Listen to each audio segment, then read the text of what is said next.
Bonjour et bienvenue dans nos perspectives financières d'aujourd'hui. Rejoignez-nous aujourd'hui pour notre analyse du monde financier, des derniers événements et des dernières informations sur les marchés. Thomas va nous aider aujourd'hui, depuis la salle des marchés.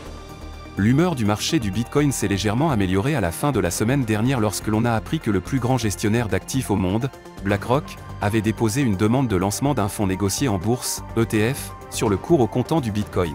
Les gestionnaires de fonds mondiaux disent qu'ils se dépêchent de répondre à la demande des clients pour de nouveaux produits d'investissement asiatiques qui excluent la Chine. Hong Kong fait le pari qu'un nouveau programme permettant aux investisseurs de négocier des actions en yuan en plus de sa monnaie locale contribuera à relancer son marché boursier en perte de vitesse. La dernière session a vu les actions Google perdre 1,9%.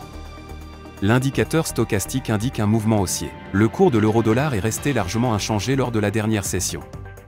L'indicateur ROC indique un mouvement haussier. La paire livre sterling-dollar s'est échangée latéralement lors de la dernière session. Selon l'indicateur CCI, nous sommes dans un marché suracheté. Le cours de dollar australien-dollar est resté largement inchangé lors de la dernière session.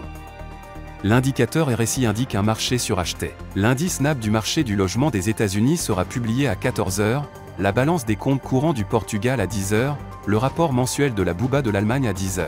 Le taux de chômage de Hong Kong sera publié à 8h30, l'indice des prix à la production de l'Allemagne à 6 h, les minutes de la réunion de la RBA de l'Australie à 1h30.